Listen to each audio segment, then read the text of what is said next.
an emergency resolution which expressed dissatisfaction at the Commons amendment which requires a 40% minimum vote in the referendum on the Welsh Assembly. Both pro- and anti-devolutionists expressed their feelings in no uncertain terms, as Jerry Monty now reports from Swansea.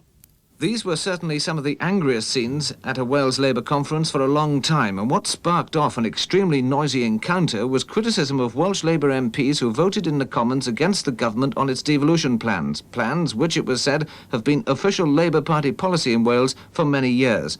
Mr Neil Kinnock, the member for Bydwellty and an active anti-devolutionist, was particularly upset by allegations of disloyalty to the party. And let me put this to you too.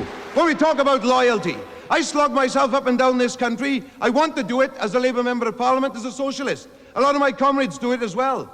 I will not bear the charge of disloyalty to this movement. I throw it back in the faces of people who think with their backsides and who vote only with blocks and never stand up for their own opinions.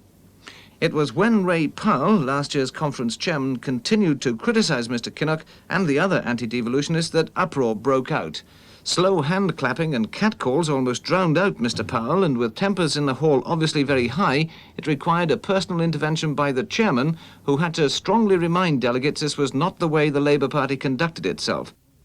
The conference went on to approve the emergency resolution, which was critical of the 40% minimum vote in a referendum on the Welsh Assembly, by a majority of 3-1. The Labour MP, Mr John Mendelson, has died at the age of 60. He was a leading member of the left-wing Tribune Group and had represented the South Yorkshire constituency of Penistone since 1959. The Prime Minister tonight described Mr Mendelson as a man of high ability who cared deeply for the Labour movement.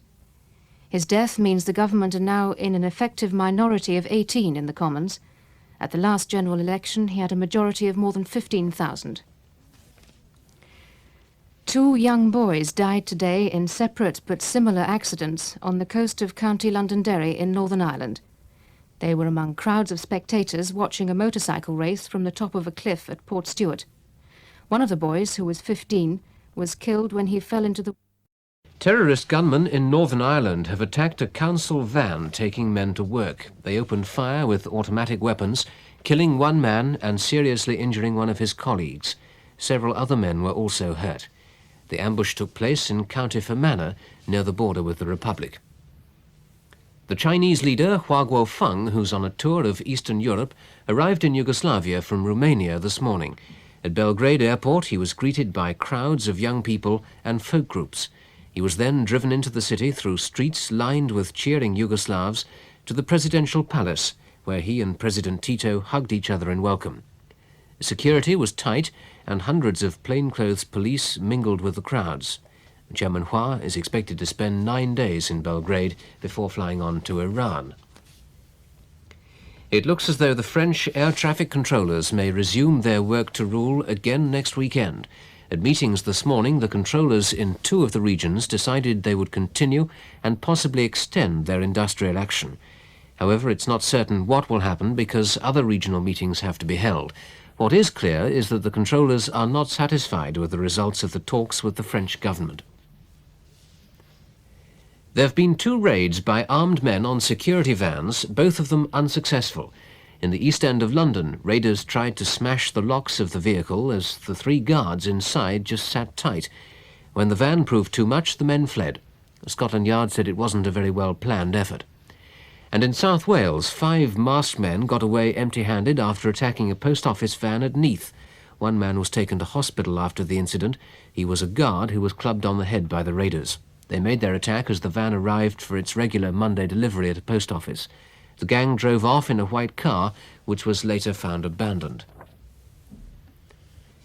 An American F-111 fighter bomber has flown into the British aerospace complex at Filton near Bristol to launch a £1 million maintenance contract. Until Yorkshire officials had another opportunity to take part in talks. The initiative for today's meeting came entirely from local officials of the NUM. At the moment, the rescue men will strike from Monday, though exactly what will happen won't be known until after tomorrow night's meeting. The Prime Minister has been answering the Conservatives' criticism of the government's handling of the economy. Speaking at the Nottingham Miners' Gala at Mansfield, Mr Callaghan pointed to several improvements since the Tories had left office, on inflation, the minimum lending rate and the balance of payments. Despite the rise in the mortgage interest rate, even that was lower than when the Conservatives had stepped down.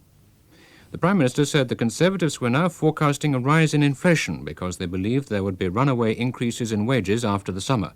It was in everybody's interest, not just the government's, to prove such predictions were unfounded. I've always argued myself, and continue to argue, that if we're to keep the rate of inflation in single figures, then we must ensure that wage increases do not destroy that possibility.